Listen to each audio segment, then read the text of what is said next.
Chapter 6 Social Change, Mobile and Settled Communities. The Indian subcontinent is blessed with great ecological and ethnic diversity.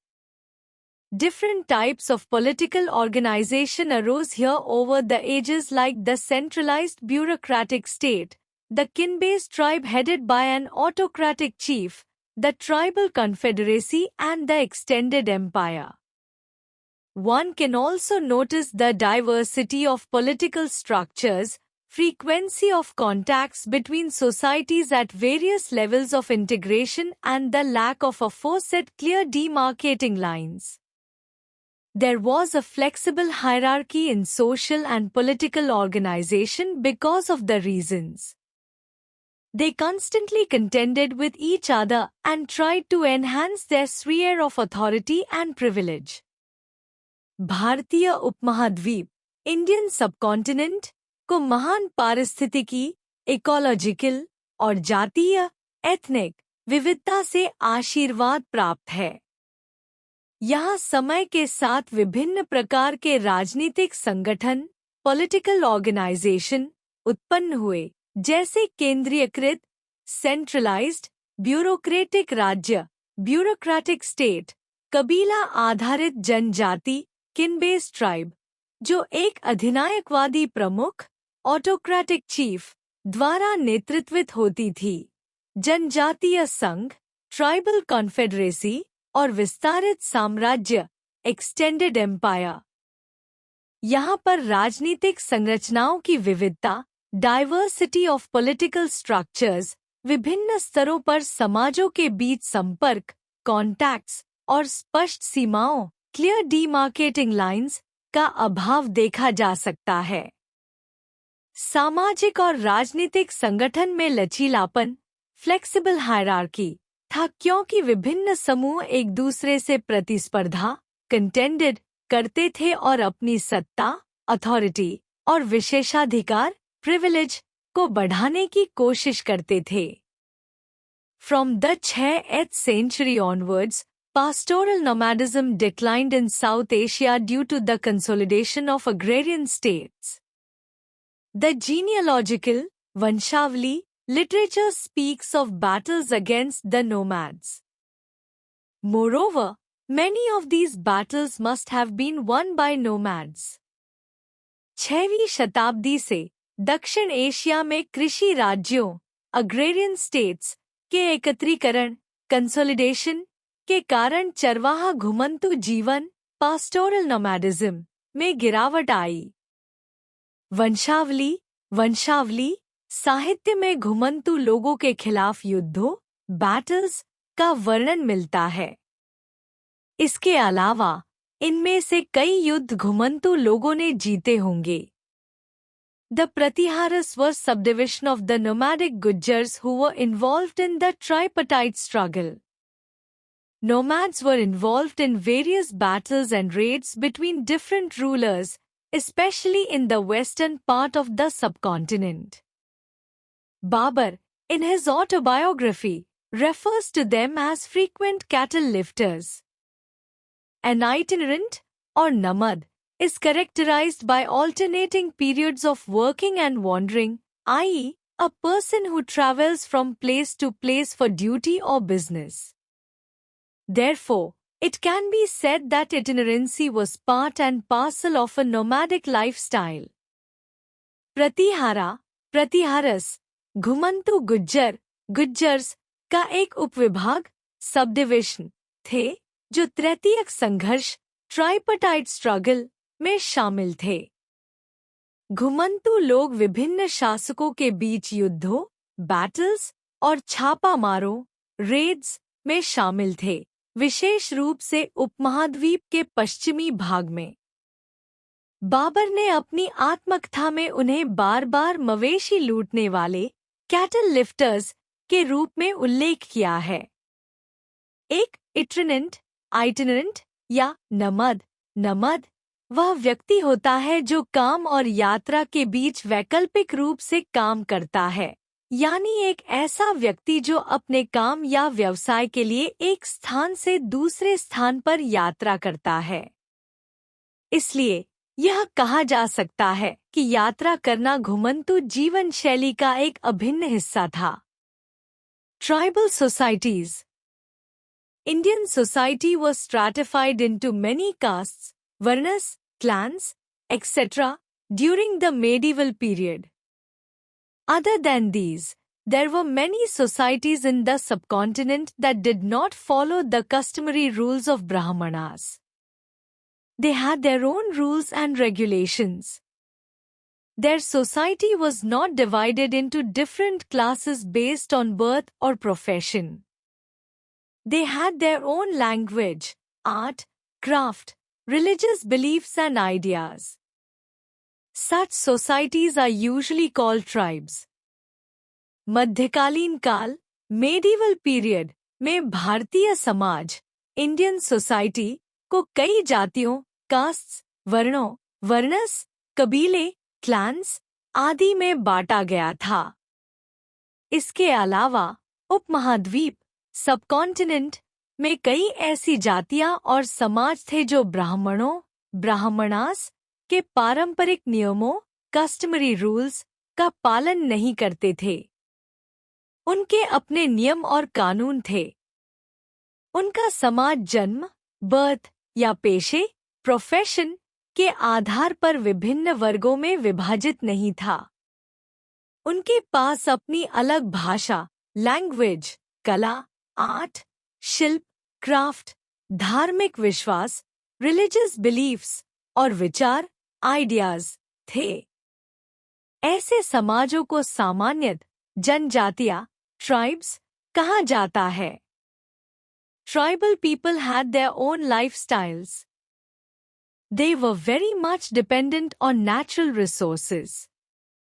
Some tribes earned their livelihood from agriculture, some were hunter-gatherers, while others were nomads.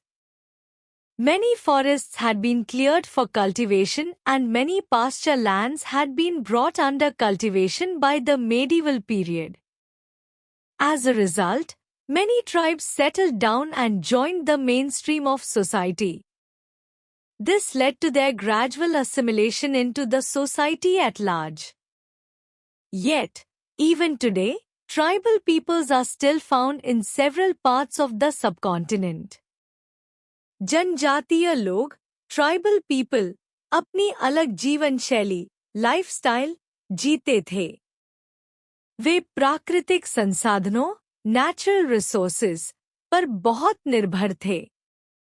कुछ जनजातियां अपनी आजीविका, livelihood, कृषि, agriculture से कमाती थी। कुछ शिकार इकट्ठा करने वाले, हंटर गैदरर्स थे, जबकि कुछ घुमंतु, नोमैड्स थे।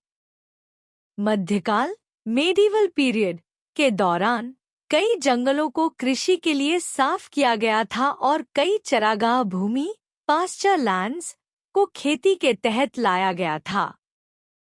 इसके परिणामस्वरूप कई जनजातियां बसने, सेटल डाउन लगी और समाज के मुख्य धारा, मेन स्ट्रीम ऑफ सोसाइटी में शामिल हो गई। इससे उनकी समाज में धीरे धीरे समायोजन, असिमिलेशन हुआ। फिर भी आज भी जनजातीय लोग उपमहाद्वीप, सबकॉन्टिनेंट के कई हिस्सों में पाए जाते हैं। They usually live in remote areas like forests, hills, deserts, etc. and are, therefore, able to retain their cultural heritage. वे आम तौर पर दूर दराज इलाकों, रिमोट एरियाज में रहते हैं, जैसे जंगलों, फॉरेस्ट्स, पहाड़ियों, हिल्स, रेगिस्तानों, डेजर्ट्स आदि में, और इसी कारण वे अपनी सांस्कृतिक धरोहर, कल्चरल हेरिटेज को बनाए रखने में सक्षम होते हैं। Tribes in medieval India. In medieval period many tribal clans rose to prominence both politically and economically. The area of influence of a tribe varied at different points of time. In the northwest region in Punjab, the Khokhar and Gakhar tribal communities rose to considerable prominence and founded their ruling clans. For example, Kamal Khan Gakhar was recruited by Akbar as a mansabdar in his court. In Multan and Sindh, Langas and Arguns were powerful tribes, later subdued by the Mughals. मध्यकालीन काल में कई जनजातीय कबीले, tribal clans, राजनीतिक और आर्थिक दृष्टि से प्रमुख, प्रोमिनेंट हो गए। एक जनजाति का प्रभाव, एरिया ऑफ इन्फ्लुएंस, विभिन्न समयों पर अलग अलग था। उत्तर पश्चिमी क्षेत्र, नॉर्थ वेस्ट रीजन में पंजाब में खोकर, खोखर और गक्खर जनजातीय समुदायों ने महत्वपूर्ण स्थान, प्रोमिनेंस प्राप्त किया और उन्होंने अपनी शासक जातियां, रूलिंग क्लैंस स्थापित की। उदाहरण के लिए कमल खान गक्खर को अकबर ने अपनी दरबार में मनसबदार के रूप में भर्ती किया। मुल्तन और सिंध में लंगा और अर्घुन शक्तिशाली जनजातियां, पावरफुल ट्राइब्स थीं, जिन्हें बाद में मुगल्स ने दबा दिया। Other than these, the Baloches were another large and powerful tribe. They wielded considerable influence in the northwest. इनके अलावा बलोच एक और बड़ी और शक्तिशाली जनजाति थी। वे उत्तर पश्चिम, नॉर्थ वेस्ट में काफी प्रभावशाली, इन्फ्लुएंशियल थे। In many parts of India, different tribal communities had established their independent kingdoms. Some prominent among them were the Gonds in central India, 14th to 18th century, the Chero in the 16th century, in the region of today's Jharkhand, and Ahoms in the northeast region. Many other tribes were spread across the country, including the Kolis in Maharashtra, the Bhils, along with Gonds, in central India, and the Munda and Santhal tribes in the eastern parts of India. Bharat के कई हिस्सों में विभिन्न जनजातीय समुदायों, tribal communities ने अपनी स्वतंत्र राजवंश, इंडिपेंडेंट किंगडम्स स्थापित की थी। इनमें से कुछ प्रमुख जनजातियां थी, जैसे मध्य भारत, सेंट्रल इंडिया में गोंड्स 14वीं से 18वीं शताब्दी तक, झारखंड के क्षेत्र में चेरो 16वीं शताब्दी में और उत्तर पूर्वी भारत, नॉर्थ ईस्ट रीजन में अहोम्स। इसके अलावा देश भर में कई अन्य जनजातियां फैली हुई थी, जिनमें महाराष्ट्र में कोलीस, मध्य भारत, सेंट्रल इंडिया में भील्स, गोंड्स के साथ, और पूर्वी Bharat, eastern parts of India में मुंडा और संथल जनजातियां शामिल थी। Tribes, clans. From the 7th century onwards, one can find two strong social trends in India. First was to assimilate the foreign elements and the other was the rigidity of the caste system. This period marked the rise of many independent states, which played a significant role in the history of India from the 8th century AD onwards. 7वीं शताब्दी से भारत में दो प्रमुख सामाजिक प्रवृत्तियां, social trends, देखने को मिलती हैं। पहली थी विदेशी तत्वों, फॉरेन एलिमेंट्स का समाहित करना, असिमिलेट, और दूसरी थी जातिवाद प्रणाली, rigidity of the caste system की कठोरता। इस काल में कई स्वतंत्र राज्यों, इंडिपेंडेंट स्टेट्स का उदय हुआ, जिन्होंने 8वीं सदी एडी के बाद भारत के इतिहास में महत्वपूर्ण भूमिका, सिग्निफिकेंट रोल निभाई। The coming of the Arabs, the Turks and the Afghans added further layers in Indian ethnic groups and identities. People were more frequently identified by tribes, clans, occupations, regions, castes and religious sects. This transition from jana to jati or clan to caste, evident from early times, is a recognizable process in the creation of Indian culture and society. Varna and jati began to be considered as practically synonymous. Therefore, there were 4 chief castes with several subcastes. These subcastes were further divided into numerous sections. Many new communities which we know as Rajputs were also recognized as Kshatriya during the medieval period. अरबों, तुर्कों और अफगानों का आगमन भारतीय जातीय समूहों, ethnic groups और पहचान, identities में और भी परतें जोड़ने का कारण बना। लोग अधिकतर जनजातियों, ट्राइब्स, कबीले, क्लैंस, पेशों, ऑक्यूपेशंस, क्षेत्रों, रीजन्स, जातियों, कास्ट्स और धार्मिक संप्रदायों, रिलीजियस सेक्ट्स द्वारा पहचाने जाते थे। यह बदलाव जो जन, जाना से जाति, जाति या कबीला, क्लैन से जाति, कास्ट में हुआ, प्राचीन काल से स्पष्ट रूप से दिखाई देता है और यह भारतीय संस्कृति और समाज, इंडियन कल्चर एंड सोसाइटी के निर्माण में एक पहचाने जाने योग्य प्रक्रिया है। वर्ण, वर्णा और जाति, जाति को अब प्रायः समानार्थक, सिनोनिमस माना जाने लगा था। इसलिए 4 मुख्य जातियां, चीफ कास्ट्स थीं, जिनमें कई उपजातियां, सबकास्ट्स थीं। इन उपजातियों को और भी कई हिस्सों, सेक्शंस में बांटा गया था। कई नई जातियां, जिन्हें हम राजपूत, राजपुट्स के नाम से जानते हैं, भी मध्यकाल में कक्षत्रिय, क्षत्रिय के रूप में पहचानी गईं। The term Rajput denotes a tribe or clan, the kinsmen of which put forth the claim that they were Kshatriyas.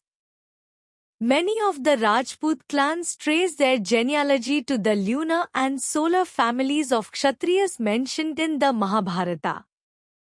According to some historians, the origin of the Rajputs is connected with that of Gujars.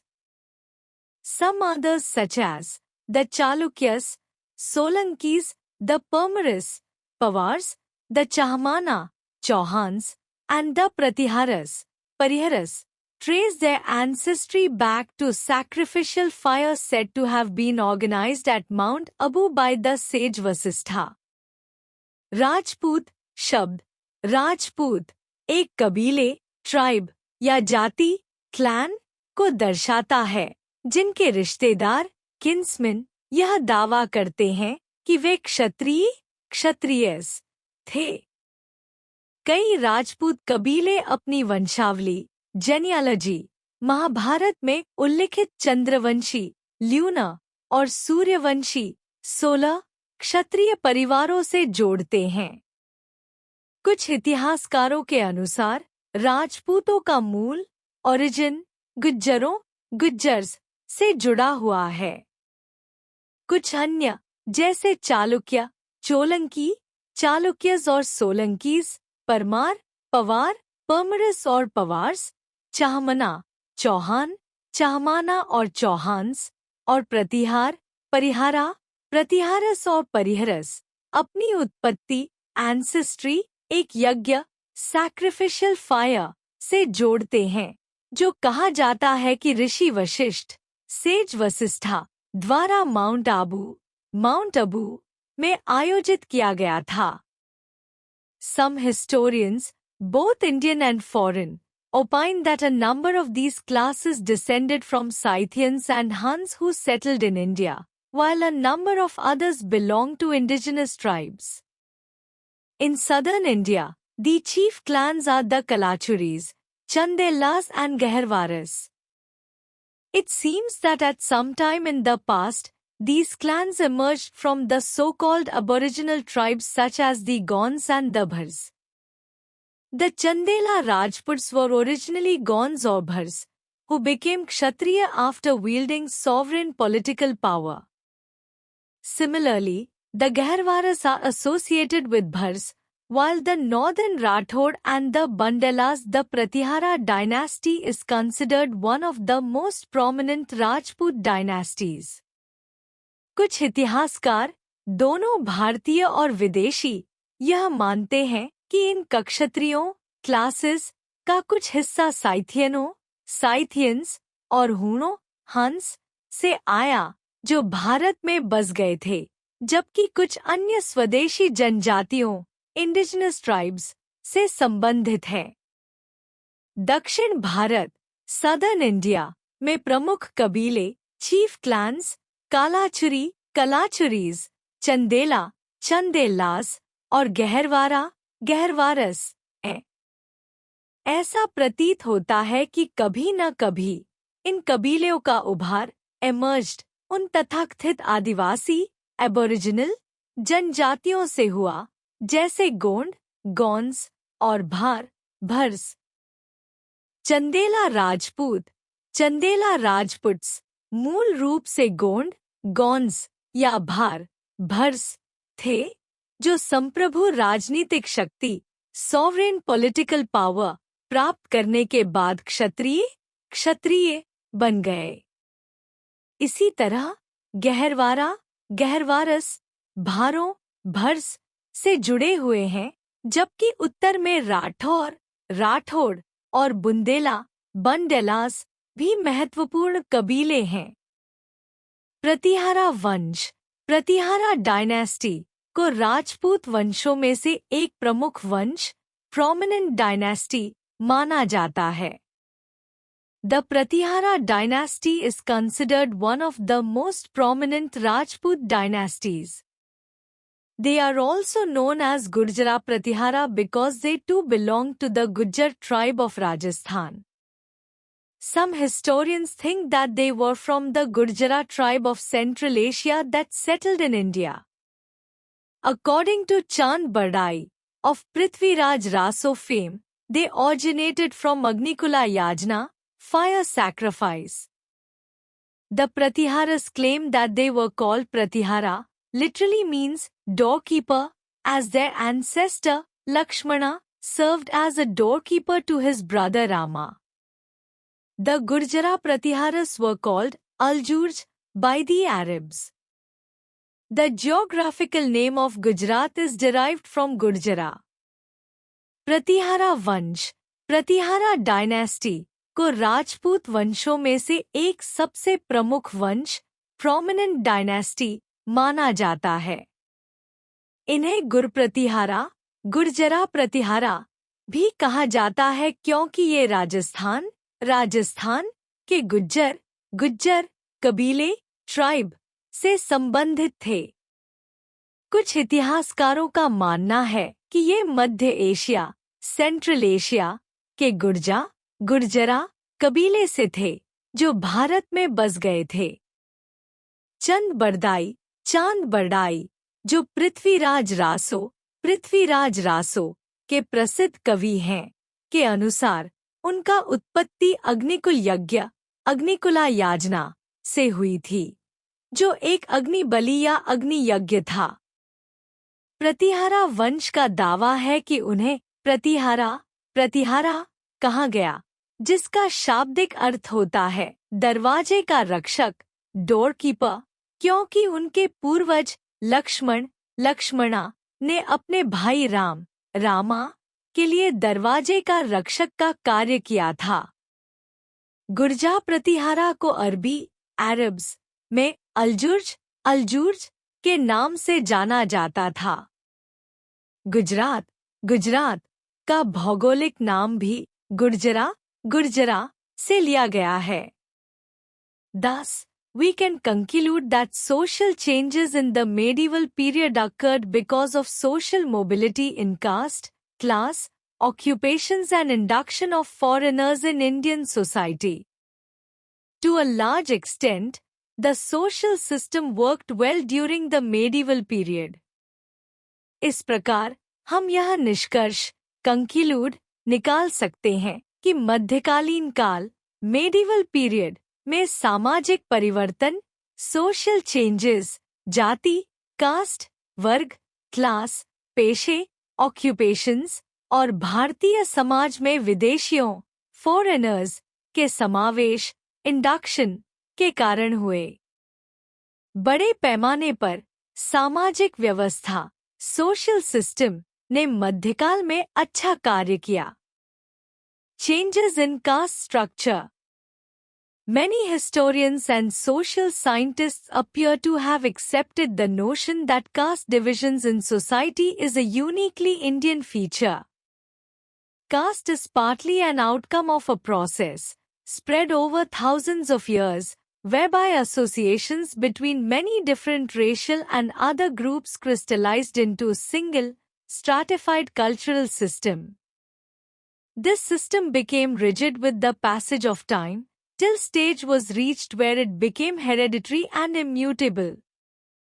कई इतिहासकारों और समाजशास्त्रियों, social scientists ने यह विचार, notion, स्वीकार किया है कि समाज में जाति, कास्ट का विभाजन, डिविजन्स, एक विशिष्ट भारतीय विशेषता, यूनिकली इंडियन फीचर है। जाति एक प्रक्रिया, प्रोसेस का परिणाम, आउटकम है, जो हजारों सालों में फैली हुई है, जिसमें विभिन्न जातीय, रेशियल और अन्य समूहों, ग्रुप्स के बीच के संबंध, एसोसिएशंस, एक एकल, स्तरीकृत सांस्कृतिक प्रणाली, स्ट्रैटिफाइड कल्चरल सिस्टम में परिणत हो गए। समय के साथ यह प्रणाली कठोर, रिजिड हो गई, यहाँ तक कि एक ऐसा चरण, स्टेज आया जब यह वंशानुक्रमिक, हेरेडिटरी और अपरिवर्तनीय, इम्यूटेबल बन गई। There is considerable controversy among historians regarding the origins of the caste system. According to the conventional view, 3,000 or more castes of modern India have evolved from the four primitive classes, Brahmins, Kshatriyas, Vaishyas and Shudras, as a result of the process of intermarriage and subdivision. The other view is that castes developed from the associations of diverse racial, tribal, social and professional groups. When the Portuguese arrived India in the 16th century, they found the Hindu community divided into several groups, which they called castes, meaning clans or families. This name stuck and became the word commonly used to describe the Hindu social groups. Perhaps the first faint trace of caste is to be found in the careful cataloguing of traders and professions in later Vedic literature. जाति व्यवस्था के उत्पत्ति, origins of the caste system को लेकर इतिहासकारों, historians के बीच महत्वपूर्ण विवाद, controversy है। पारंपरिक दृष्टिकोण, कन्वेंशनल व्यू के अनुसार आधुनिक भारत की 3,000 से अधिक जातियां, कास्ट्स, 4 प्राचीन वर्गों, ब्राह्मण्स, क्षत्रियस, वैश्यस और शूद्रस से विकसित हुई हैं, जो आपस में विवाह, इंटरमैरिज और उपविभाजन, सबडिविजन की प्रक्रिया, प्रोसेस का परिणाम है। दूसरा दृष्टिकोण, व्यू, यह है कि जातियां विविध जातीय, रेशियल, जनजातीय, ट्राइबल, सामाजिक, सोशल और व्यावसायिक, प्रोफेशनल समूहों के बीच के संबंधों, एसोसिएशंस से विकसित हुईं। जब पुर्तगाली, पोर्चुगीज 16वीं शताब्दी में भारत पहुंचे, तो उन्होंने हिंदू समुदाय, हिंदू कम्युनिटी को कई समूहों, ग्रुप्स में विभाजित पाया, जिन्हें उन्होंने जातियां, कास्ट्स कहा, जिसका अर्थ था कबीले, क्लैन्स या परिवार, फैमिलीज। यही नाम लोकप्रिय हो गया और यह शब्द हिंदू सामाजिक समूहों, हिंदू सोशल ग्रुप्स को वर्णित करने के लिए सामान्य रूप से प्रयोग किया जाने लगा। शायद जाति का पहला हल्का संकेत, फर्स्ट फेंट ट्रेस, बाद की वैदिक साहित्य, लेटर वैदिक लिटरेचर में व्यापारियों, ट्रेडर्स और पेशों, प्रोफेशंस की सावधानीपूर्वक सूचीबद्धता कैटलॉगिंग में मिलता है। During the Vedic period, society was divided into 4 classes: Brahmins, learned and priestly class; Kshatriyas, ruling and warrior class; Vaishyas, agricultural and trading class; and Shudras, servants, laborers, dasas, etc. The Brahmins commanded great respect in the society. The Kshatriyas provided the rulers and soldiers. Only they took part in the warfare. They held high positions and status in the society. According to the Pali scriptures of the 5th and 6th century BC, people pursuing certain trades and professions were living apart. There were separate villages for Brahmins, potters, hunters, and separate quarters in the towns for different trades and professions. Many traders were organized in guilds, which became the origin of trading castes. Megasthenes, who came India during the Maurya period, found 7 classes in India: philosophers, peasants, herdsmen, craftsmen, traders, soldiers, and government officials or councillors. In fact, they were neither castes nor social classes but various sections of society categorized on the basis of profession. वैदिक काल, वैदिक period के दौरान समाज, society को 4 वर्गों, classes में बांटा गया था: ब्राह्मण, ब्राह्मण्स, विद्वान और पुजारी वर्ग; क्षत्रिय, क्षत्रियस, शासक और योद्धा वर्ग; वैश्य, वैश्यस, कृषि और व्यापार वर्ग; और शूद्र, शूद्रस, सेवक, श्रमिक, दास आदि। ब्राह्मणों को समाज में उच्च सम्मान, रिस्पेक्ट प्राप्त था। क्षत्रिय शासक और सैनिक, सोल्जर्स, प्रदान करते थे। केवल वे युद्ध, वॉरफेयर में भाग लेते थे। वे समाज में उच्च पदों, पोजीशंस और प्रतिष्ठा, स्टेटस का आनंद लेते थे। पाली ग्रंथों, पाली स्क्रिप्चर्स के अनुसार, जो 5वीं और 6वीं शताब्दी बीसी के हैं, कुछ विशिष्ट व्यापारों और पेशों, ट्रेड्स एंड प्रोफेशंस को अपनाने वाले लोग अलग रहते थे। ब्राह्मणों, कुम्हारों, पॉटर्स, शिकारियों, हंटर्स के लिए अलग-अलग गांव, विलेजेस होते थे और कस्बों, टाउन्स में विभिन्न पेशों के लिए अलग-अलग बस्तियां, क्वार्टर्स होती थी। कई व्यापारी, ट्रेडर्स, गिल्ड्स में संगठित, ऑर्गेनाइज्ड होते थे, जो व्यापार जातियों, ट्रेडिंग कास्ट्स के रूप में विकसित हुए। मेगास्थनीज, मेगास्थीन्स, जो मौर्य काल, मौर्य पीरियड के दौरान भारत आए थे, ने भारत में 7 वर्गों, क्लासेस का उल्लेख किया: दार्शनिक, फिलोसोफर्स, किसान, पीजेंट्स, पशुपालक, हर्ड्समैन, कारीगर, क्राफ्ट्समैन, व्यापारी, ट्रेडर्स, सैनिक, सोल्जर्स और सरकारी अधिकारी, गवर्नमेंट ऑफिशियल्स या सलाहकार, काउंसलर्स। दरअसल ये जातियां, कास्ट्स या सामाजिक वर्ग, सोशल क्लासेस नहीं थे, बल्कि समाज के विभिन्न हिस्से, सेक्शंस थे, जिन्हें पेशे, प्रोफेशन के आधार पर वर्गीकृत किया गया था। By the Chola period, an important feature of caste structure appeared in South India. Nearly the whole population was divided into Brahmins and Shudras, as there were few Kshatriyas and Vaishyas there. The Shudras, which formed the mass of the people, were divided into 2 great caste groups, known as the right and left hands.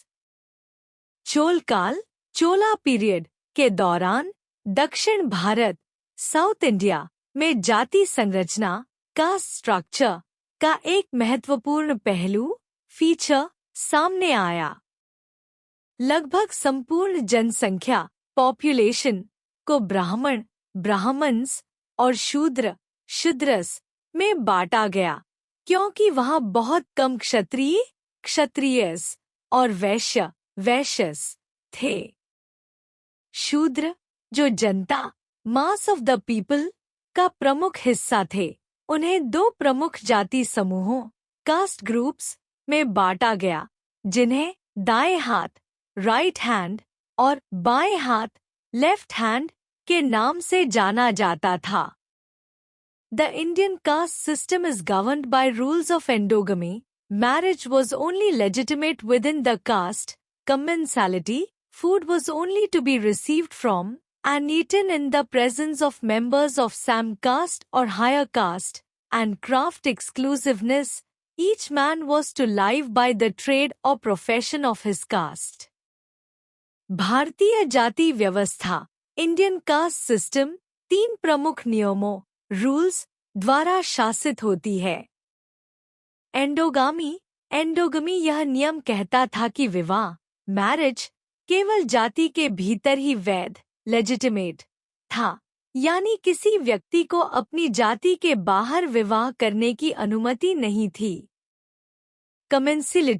कमेंसैलिटी इसका मतलब था कि खाना food केवल समान जाति Sam cast या उच्च जाति हायर कास्ट के लोगों से ही प्राप्त किया जा सकता था और केवल उनके साथ खाया जा सकता था। शिल्प विशिष्टता क्राफ्ट एक्सक्लूसिवनेस इस नियम के अनुसार हर व्यक्ति को अपनी जाति के पेशे ट्रेड या व्यवसाय प्रोफेशन से जीवन यापन करना होता था। इसका मतलब था कि एक व्यक्ति केवल उसी काम को करता था जो उसकी जाति से जुड़ा हुआ था। During the Gupta era, there was proliferation of castes into numerous subcastes because of many factors. A large number of foreigners had been assimilated into Indian society, and each group of foreigners was considered a kind of Hindu caste. Since the foreigners mainly came as conquerors in India, they were given the status of the Kshatriya in society. The Hans, ultimately, came to be recognized as one of the 36 clans of the Rajputs. गुप्तकाल Gupta era के दौरान कई कारणों factors के कारण जातियों castes का विस्तार प्रोलिफरेशन कई उपजातियों सबकास्ट्स में हुआ। एक बड़ी संख्या में विदेशियों फॉरेनर्स को भारतीय समाज इंडियन सोसाइटी में समाहित असिमिलेटेड किया गया था और इन विदेशियों के प्रत्येक समूह को हिंदू जाति हिंदू कास्ट के एक प्रकार के रूप में माना गया। चूंकि विदेशी मुख्य रूप से भारत में विजेता कॉन्करर्स के रूप में आए थे, उन्हें समाज में क्षत्रिय का दर्जा स्टेटस दिया गया था। हूणों हंस को अंततः राजपुट्स के 36 कबीले क्लैंस में से एक के रूप में पहचाना गया। The other reason was that many tribal groups were absorbed in society by way of land grants. The chief of the tribe was given respectable origin, but most others were given a low status. Every tribe became a kind of caste in Hindu society. Many guilds of craftsmen were also transformed into castes. The transfer of land or land revenue grants gave rise to a new caste, that of the Kayasthas, scribes, who undermined the monopoly of Brahmins as scribes. In the countryside, there emerged a class of village elders and headmen called Mahatharas, who were supposed to be informed of land transfers. Later, they were also classified into a caste. एक अन्य कारण यह था कि कई जनजातीय समूहों tribal groups को भूमि दान लैंड ग्रांट्स के माध्यम से समाज सोसाइटी में समाहित एब्जॉर्ब्ड किया गया। जनजाति के प्रमुख चीफ को सम्मानजनक उत्पत्ति रिस्पेक्टेबल ओरिजिन दी गई, लेकिन अन्य अधिकांश को निम्न दर्जा लो स्टेटस दिया गया। हर जनजाति हिंदू समाज हिंदू सोसाइटी में एक प्रकार की जाति कास्ट बन गई। कई शिल्पकारों क्राफ्ट्समैन के गिल्ड्स को भी जातियों कास्ट्स में बदल दिया गया। भूमि या भूमि राजस्व लैंड और लैंड रेवेन्यू के दान ने एक नई जाति का उदय राइज किया। वह थी कायस्थास की जाति जो ब्राह्मण्स के लेखकों स्क्राइब्स के रूप में एकाधिकार मोनोपोली को कमजोर कर दिया। ग्रामीण क्षेत्रों कंट्रीसाइड में महात्थारास नामक गांव के बुजुर्गों और प्रमुखों एल्डर्स एंड हेडमेन का एक वर्ग क्लास उभरा जिन्हें भूमि हस्तांतरण लैंड ट्रांसफर्स की जानकारी इन्फॉर्म्ड रखने का जिम्मा सौंपा गया था। बाद में इन्हें भी एक जाति कास्ट में वर्गीकृत क्लासिफाइड कर दिया गया। The caste system formed the base of society during medieval period. The religious books of this period exalted the privileges of the Brahmins and overemphasized the social and religious disabilities of the Shudras. The caste system became most rigid during this period, and marriage between different castes was denounced, if not forbidden altogether. मध्यकालीन काल medieval period में जाति व्यवस्था caste system समाज society का आधार base बनी हुई थी। इस समय के धार्मिक ग्रंथों रिलीजियस बुक्स ने ब्राह्मण्स के विशेषाधिकार प्रिविलेजेस को महिमा मंडित एग्जॉल्टेड किया और शूद्रस की सामाजिक और धार्मिक असमानताएं सोशल एंड रिलीजियस डिसेबिलिटीज को अत्यधिक महत्वपूर्ण बताया। इस अवधि में जाति व्यवस्था सबसे कठोर रिजिड हो गई और विभिन्न जातियों कास्ट्स के बीच विवाह मैरिज को नकारा डिनाउंस्ड किया गया अगर पूरी तरह से निषेध फोर्बिडन न भी किया गया हो। Hinduism was expanding rapidly during the medieval period. Many native tribes and foreigners were Hinduized during this period. These new sections formed new castes and subcastes. Thus, society and religion became more and more complex and rigid. मध्यकालीन काल medieval period में हिंदू धर्म Hinduism तेजी से फैल रहा था। इस अवधि में कई स्थानीय जनजातियां नेटिव ट्राइब्स और विदेशियों फॉरेनर्स को हिंदूकरण हिंदुइज्ड किया गया। इन नए समूहों न्यू सेक्शंस ने नई जातियां कास्ट्स और उपजातियां सबकास्ट्स बनाई। इस प्रकार समाज सोसाइटी और धर्म रिलीजन और अधिक जटिल कॉम्प्लेक्स और कठोर रिजिड हो गए। Case study Ahoms. In the early part of the 13th century, a prince from northern Myanmar, Sukpha, founded kingdom in Upper Assam, at present Sipsagar district. He belonged to the Thai branch of the Mongoloid race.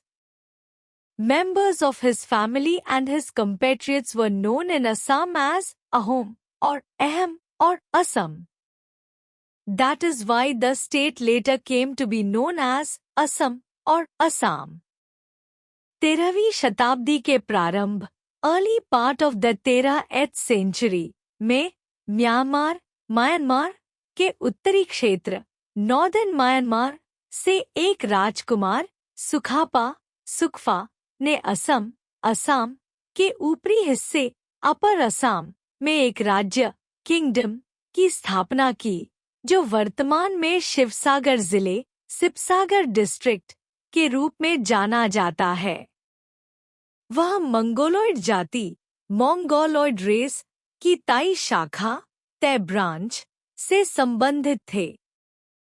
उनके परिवार के सदस्य members of his family और उनके साथियों कॉम्पेट्रियट्स को असम में अहोम या अहम, अहम या आसम, असम के नाम से जाना जाता था। इसी कारण से राज्य को बाद में आसम या असम, असम के नाम से जाना गया। Foundation of the Ahom Kingdom. The Ahoms once lived in some parts of Mongolia and northern China. Gradually, they spread over some areas of Yunnan province of China and the entire Hukong Valley in northern Burma. There they formed a number of small states. The most prominent of these states was Mungamao. With the passage of time, this state was divided into Mungri Mungram and Maolung. From Maolung in northern Burma, the Ahoms under Sukfa migrated to Assam.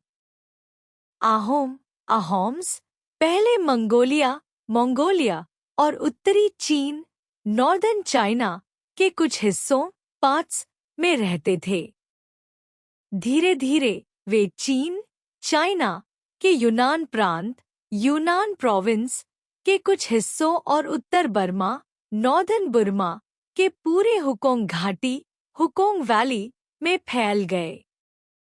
वहां उन्होंने कई छोटे राज्य, small states बनाए।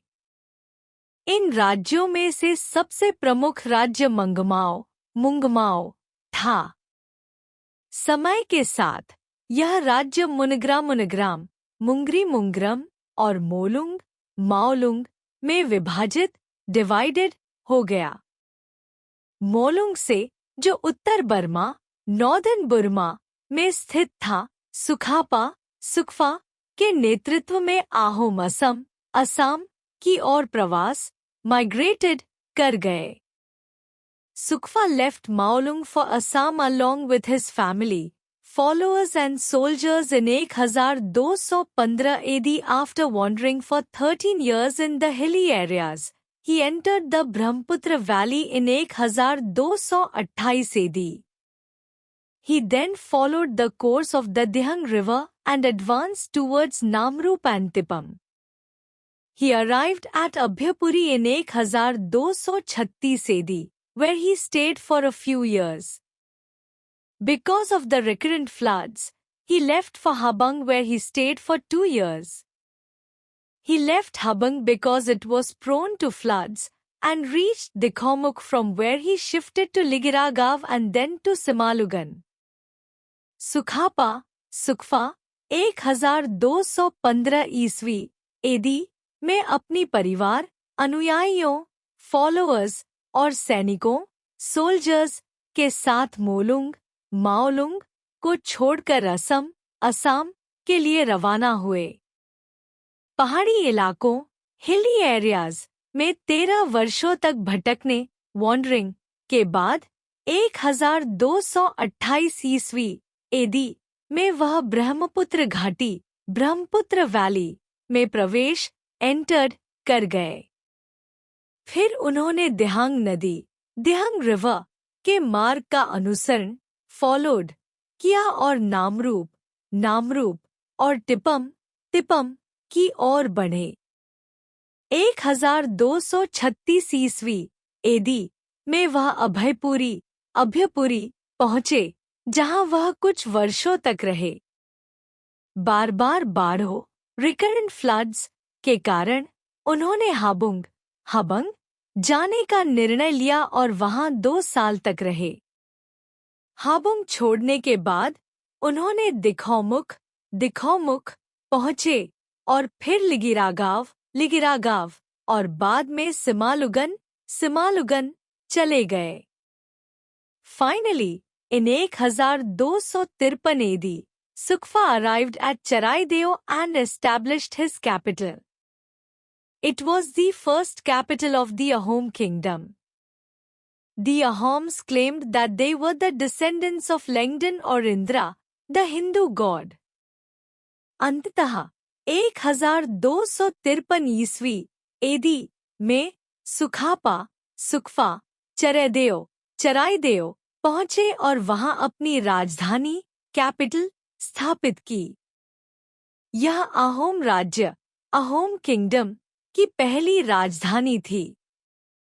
आहोमों ने दावा claimed किया कि वे लेंगडन या इंद्रा हिंदू देवता हिंदू गॉड के वंशज डिसेंडेंट्स थे।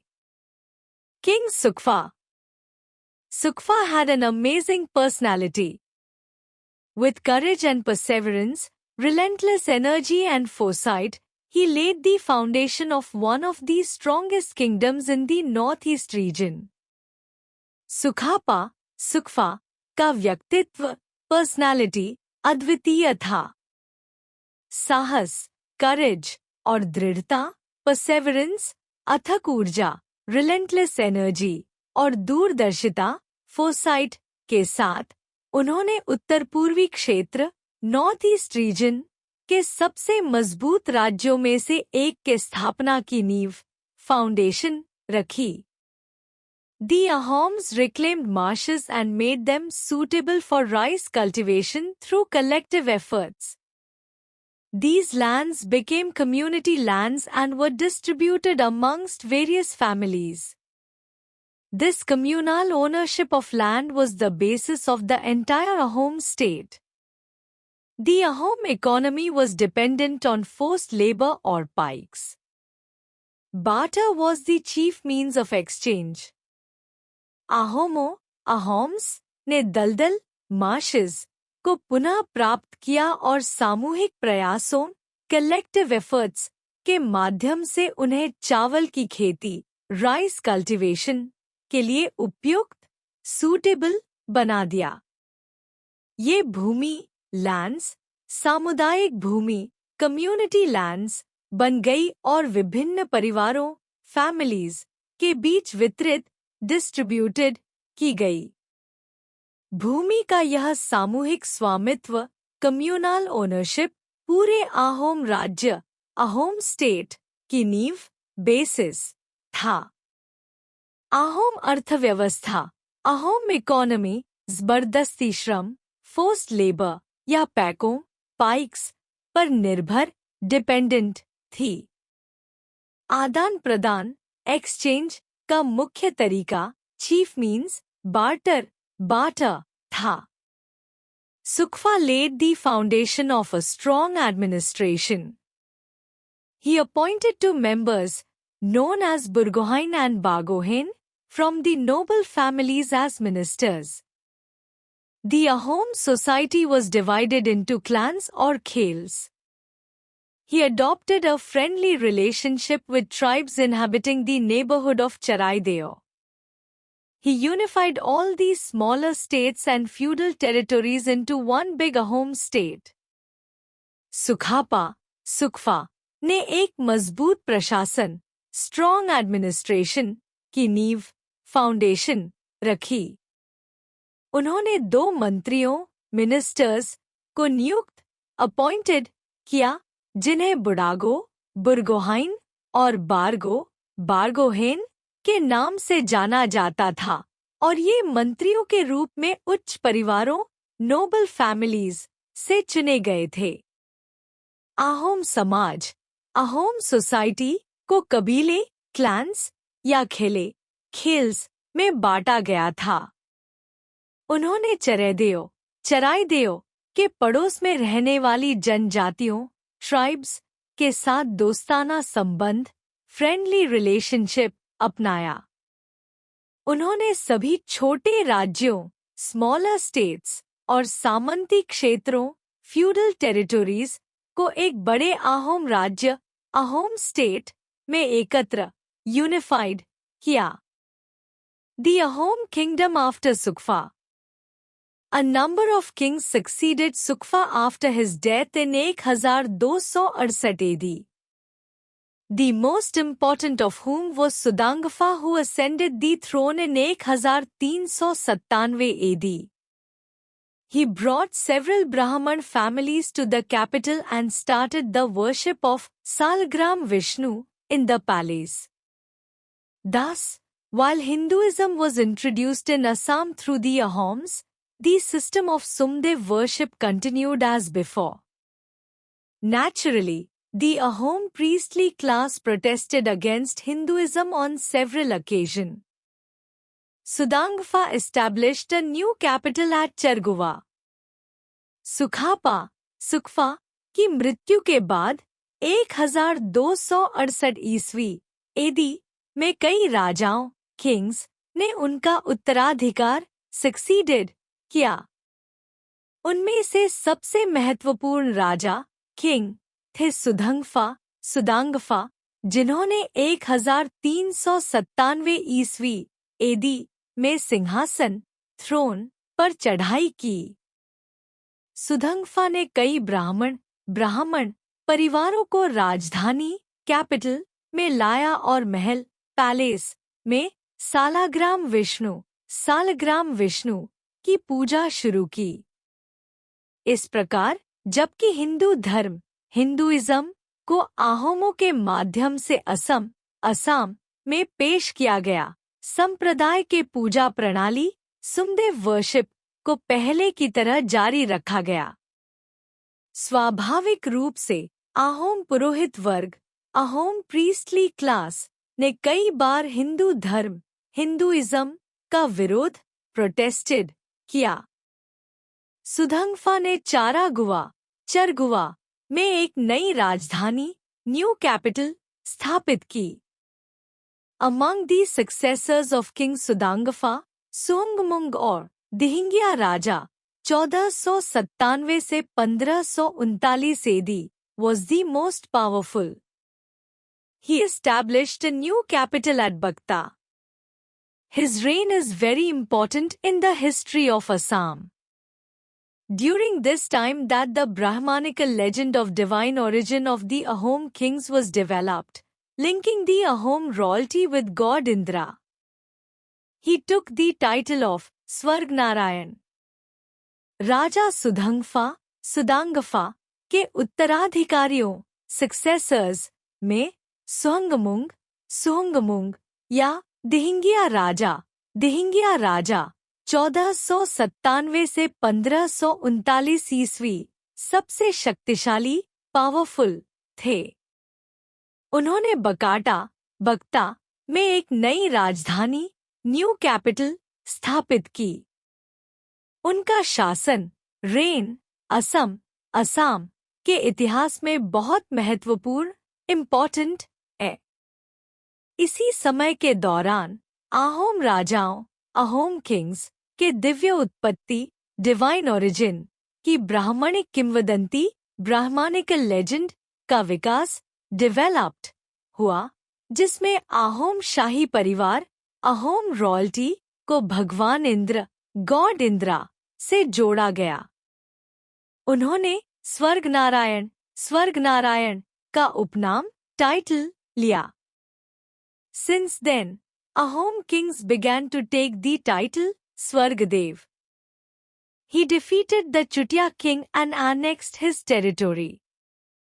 He also deported members of the Chutiya aristocracy from the state and established them in the Ahom kingdom. He appointed an official called Sariakhova Gohen to rule over the annexed territories. तब से आहोम राजाओं ने स्वर्गदेव का उपनाम title लेना शुरू किया। उन्होंने चुटिया किंग को हराया डिफीटेड और उसकी भूमि टेरिटोरी को अपने राज्य में शामिल एनेक्स्ड कर लिया।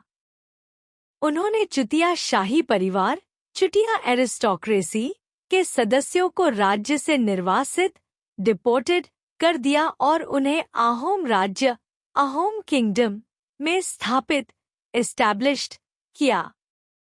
उन्होंने एक अधिकारी ऑफिशियल को सरियाखोवा गोहेन नियुक्त अपॉइंटेड किया, जो विलय एनेक्स्ड किए गए क्षेत्रों टेरिटोरीज पर शासन रूल करेगा। Now the Ahom kingdom extended up to the Arunachal hills. As a result, forest products like elephants, minerals, brine salt, etc. were easily procured. Later on, Suhungmung also subjugated the Bhuyans and annexed most of their territories. Similarly, Suhungmung finally crushed the Kacharis and annexed their territory. Thus, the Ahom state extended up to Nagav in the South Brahmaputra region. Suhung added a third minister called Barpatra Gohain. Thereafter, at the top of Ahom administration, there were 3 ministers besides the king.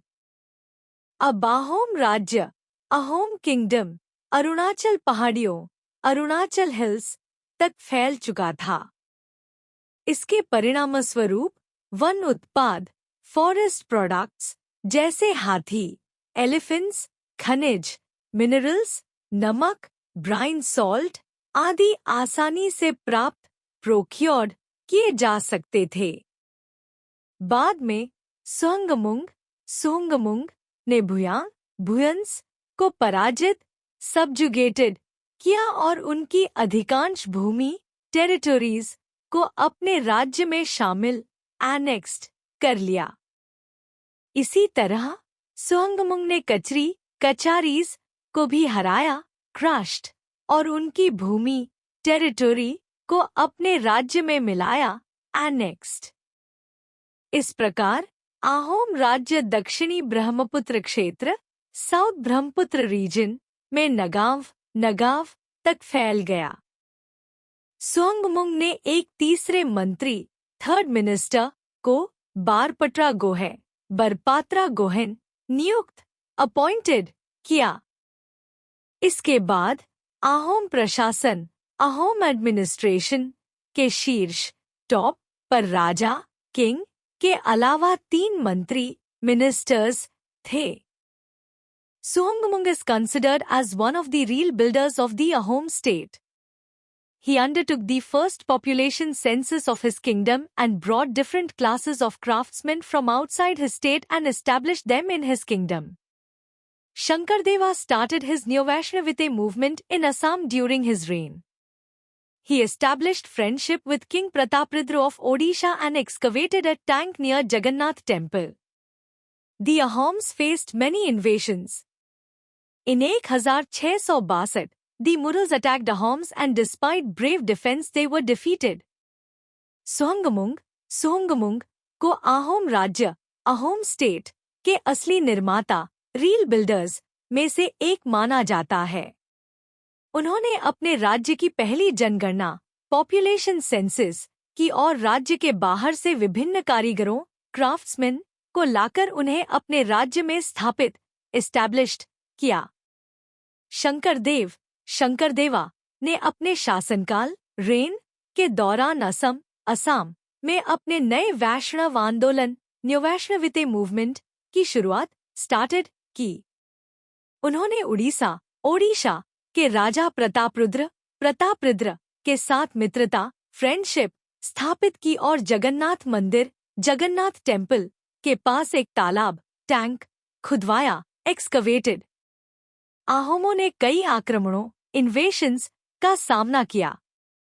1662 में Mughals ने आहोमों पर आक्रमण, attack किया और वीरतापूर्वक, brave defence, लड़ाई लड़ने के बावजूद उन्हें पराजित, डिफीटेड कर दिया। Ahom state was dependent on forced labor, pikes.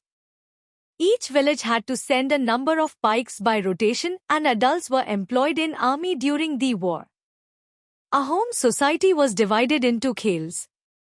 The village administration was controlled by khels. Ahom राज्य, Ahom state, जबरदस्ती श्रम, forced labor पर निर्भर, डिपेंडेंट था, जिसे पाइक्स कहा जाता था।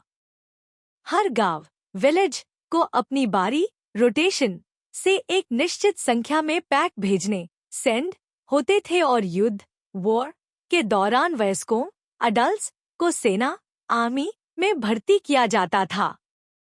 आहोम समाज, आहोम सोसाइटी को खेल्स में बांटा गया था।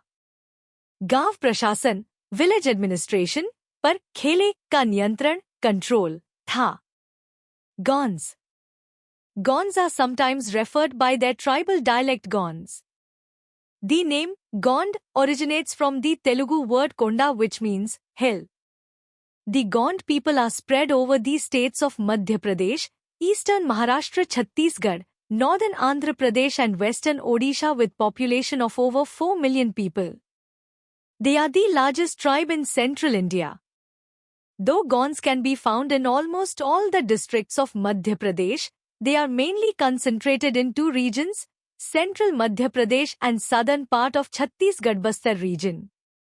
More than 20% of the Gonds in Chhattisgarh live in Bastar district, where their three main subcastes are Maria, Muria and Dorla. Gond gones को कभी-कभी उनकी जनजातीय बोली ट्राइबल डायलेक्ट के आधार पर गोंडसा गॉन्स कहा जाता है। गोंड नाम तेलुगु शब्द कोंडा कोंडा से लिया गया है, जिसका अर्थ है पहाड़ी हिल। गोंड लोग मध्य प्रदेश, पूर्वी महाराष्ट्र, ईस्टर्न महाराष्ट्र, छत्तीसगढ़, उत्तर आंध्र प्रदेश, नॉर्दर्न आंध्र प्रदेश और पश्चिमी ओडिशा, वेस्टर्न ओडिशा राज्यों में फैले हुए हैं और उनकी जनसंख्या पॉपुलेशन 4 मिलियन से अधिक है। वे मध्य भारत सेंट्रल इंडिया की सबसे बड़ी जनजाति लार्जेस्ट ट्राइब है। हालांकि गोंड्स मध्य प्रदेश के लगभग सभी जिलों डिस्ट्रिक्ट्स में पाए जाते हैं। वे मुख्य रूप से दो क्षेत्रों रीजन्स में केंद्रित कंसंट्रेटेड हैं, मध्य प्रदेश, सेंट्रल मध्य प्रदेश और छत्तीसगढ़ बस्तर क्षेत्र, southern part of Chhattisgarh Bastar region. Chhattisgarh में 20% से अधिक गोंड बस्तर जिले बस्तर डिस्ट्रिक्ट में रहते हैं, जहां उनकी 3 प्रमुख उपजातियां सबकास्ट्स हैं, मारिया, मरिया, मुरिया और डोरला। The Gond kingdom was divided into Gads. Each Gad was controlled by a particular Gond clan. In turn, it was divided into Chaurasi villages and Barhots, 12 villages. Gond राज्य गोंड किंगडम को गड्स में बांटा गया था। प्रत्येक गढ़ को एक विशेष गोंड कबीले गोंड क्लैन द्वारा नियंत्रित कंट्रोल्ड किया जाता था। इसके बाद इसे चौरासी गांव और बारहोट्स 12 गांव में विभाजित डिवाइडेड किया जाता था। Their staples diets are 2 millets called kodo and kutki. Rice is a luxury food item that they relish during feasts and festivals. They grow tobacco and make liquor from the mahua tree. Gond men wear the dhoti and women wear a cotton sari. उनका मुख्य आहार staple diet 2 प्रकार की बाजरे millets से होता था, जिन्हें कोडो और कुटकी कहा जाता है। चावल राइस उनके लिए एक लग्जरी फूड है, जिसे वे भोज फीस्ट्स और त्योहारों फेस्टिवल्स के दौरान आनंद से खाते हैं। वे टोबैको उगाते हैं और महुआ ट्री से शराब लिकर बनाते हैं।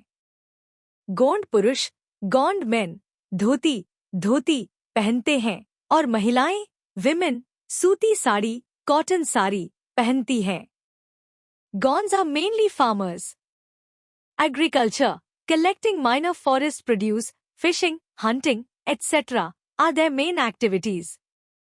They have a rich tradition of arts and crafts that include pottery, basket making, body tattooing, floor painting, making musical instruments, etc. Like many other tribes, Gonds worship supreme god known as Bardeo, whose alternative names are Bhagwan, Shri Shambhu, Mahadev and Pasapen. Each Gond clan has its Pasapen, who is the protector of the clan and is fervently worshipped. Village priests perform sacrifices and rituals for village festivals. The sacrifice of animals is an important aspect of their ritual. Gonds मुख्यतः किसान farmers होते हैं। उनकी मुख्य गतिविधियां main activities कृषि agriculture, छोटे one उत्पादों माइनर फॉरेस्ट प्रोड्यूस का संग्रहण, कलेक्टिंग मछली पकड़ना, फिशिंग शिकार, हंटिंग आदि होती है। उनके पास कला और शिल्प आर्ट्स एंड क्राफ्ट्स की एक समृद्ध परंपरा, रिच ट्रेडिशन है, जिसमें मिट्टी के बर्तन बनाना, पॉटरी, टोकरी बनाना, बास्केट मेकिंग, शरीर पर टैटू बनवाना, बॉडी टैटूइंग, फर्श पर चित्रकला, फ्लोर पेंटिंग, संगीत वाद्य यंत्र बनाना, मेकिंग म्यूजिकल इंस्ट्रूमेंट्स आदि शामिल हैं। अन्य कई जनजातियों की तरह गोंड एक सर्वोच्च देवता, सुप्रीम गॉड की पूजा, वर्शिप करते हैं, जिन्हें बारादेवो, बरदेव के नाम से जाना जाता है, और इसके अन्य नाम हैं भगवान, श्री शंभू, महादेव, महादेव और परसापेन। प्रत्येक गोंड कबीले, गोंड क्लैन का अपना परसापेन होता है, जो कबीले, क्लैन का रक्षक, प्रोटेक्टर होता है, और उसकी पूजा बड़े श्रद्धा, फर्वेंटली वर्शिप्ड के साथ की जाती है। गांव के पुरोहित, विलेज प्रीस्ट्स, गांव के त्योहारों, विलेज फेस्टिवल्स के लिए बलि, सैक्रिफाइसेस और अनुष्ठान, रिचुअल्स करते हैं। उनके अनुष्ठान में जानवरों की बलि, सैक्रिफाइस ऑफ एनिमल्स देना एक महत्वपूर्ण पहलू, इम्पॉर्टेंट एस्पेक्ट होता है। The Gonds settled in Gondwana between the 8th to the 13th centuries. After the 12th century AD, the Rajput dynasty in this region disappeared and Gond kingdoms were established at Kharla in Betul, at Deoghar in Chhindwara, at Gadmandal around Jabalpur and at Chanda near Bhandok, between the 16th and mid-19th centuries. Muslim writers describe about the rise of Gond states after the 14th century. The Akbar-Nam talks about the existence of the Gond kingdom of Gadkatanga that had 70,000 villages. Gonds ने गोंडवाना में 8वीं से 13वीं शताब्दी 8th to 13th centuries के बीच बसने, settled शुरू किया। 12वीं शताब्दी 12th century के बाद इस क्षेत्र में राजपूत वंश, राजपूत डायनेस्टी समाप्त हो गया और गोंड राज्यों, गोंड किंगडम्स की स्थापना, एस्टैब्लिश्ड की गई। गोंड राज्यों की स्थापना खरला में बेतुल,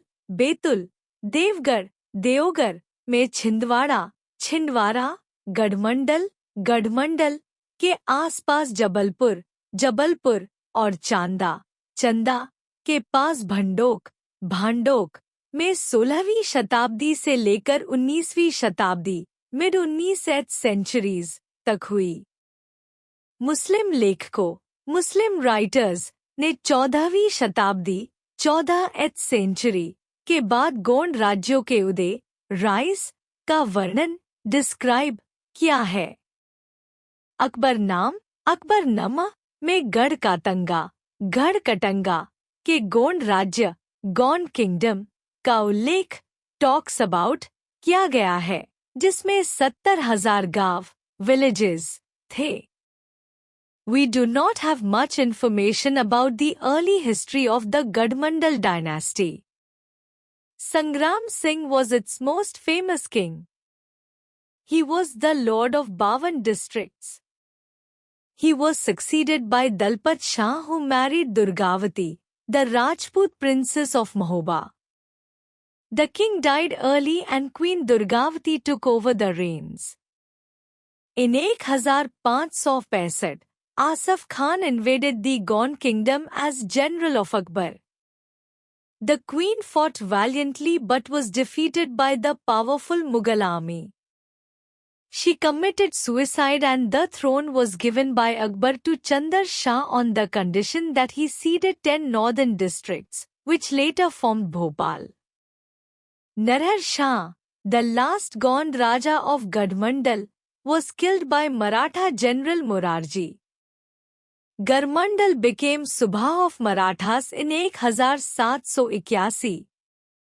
हमारे पास गढ़मंडल वंश, गढ़मंडल डायनेस्टी के प्रारंभिक इतिहास, अर्ली हिस्ट्री के बारे में अधिक जानकारी, इंफॉर्मेशन नहीं है। संग्राम सिंह इस वंश के सबसे प्रसिद्ध राजा, मोस्ट फेमस किंग थे। वह 52 जिलों, डिस्ट्रिक्ट्स के शासक, लॉर्ड थे। उनके बाद दलपत शाह आए, जिन्होंने महोबा की राजपूत राजकुमारी दुर्गावती से विवाह मैरिड किया। राजा की जल्दी मृत्यु डाइड अर्ली हो गई और रानी क्वीन दुर्गावती ने राज्य की बागडोर टुक ओवर द रेन्स संभाली। 1565 में आसफ खान जो अकबर के एक जनरल थे, ने गोंड किंगडम पर आक्रमण इन्वेडेड किया। रानी ने वीरता से वैलियंटली युद्ध लड़ा, लेकिन शक्तिशाली मुगल सेना, पावरफुल मुगल आर्मी से हार गई। उन्होंने आत्महत्या कमिटेड सुइसाइड कर ली और बाद में अकबर ने चंदर शाह को गोंड राज्य का सिंहासन थ्रोन दिया, इस शर्त पर कि वह 10 उत्तरी जिलों 10 नॉर्दर्न डिस्ट्रिक्ट्स को छोड़ दें, जो बाद में भोपाल बन गए। नरहर शाह गढ़मंडल के अंतिम गोंड राजा, लास्ट गोंड राजा ऑफ गढ़मंडल को मराठा जनरल मोरारजी ने मार डाला। 1781 में गढ़मंडल मराठों के सुबा के रूप में परिवर्तित हो गया। The Marathas swept into the Gond region in the 1740s. They overthrew the Gond Rajas and seized most of their territory. Some Gond zamindaries estates survived until recently. 1740 के दशक 1740s में मराठास ने गोंड क्षेत्र गोंड रीजन में घुसपैठ स्वेप्ट इनटू की। उन्होंने गोंड राजस को हराया, ओवरथ्रू, और उनकी अधिकांश भूमि टेरिटोरी पर कब्जा सीज्ड कर लिया। कुछ गोंड जमींदारीज हाल तक अस्तित्व सर्वाइव्ड में रही। We do not have much information about the early history of the Gadmandal dynasty. Sangram Singh was its most famous king. He was the lord of 52 districts. He was succeeded by Dalpat Shah, who married Durgavati, the Rajput princess of Mahoba. The king died early and Queen Durgavati took over the reins. In 1565, Asaf Khan invaded the Gond kingdom as general of Akbar. The queen fought valiantly but was defeated by the powerful Mughal army. She committed suicide and the throne was given by Akbar to Chandar Shah on the condition that he ceded 10 northern districts, which later formed Bhopal.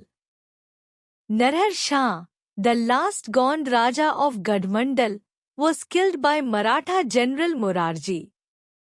Garmandal became Subha of Marathas in 1781.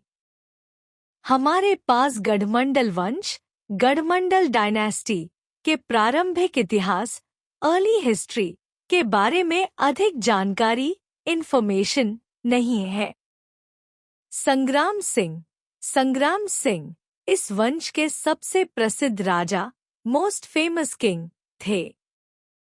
वह 52 जिलों, districts के शासक, Lord थे।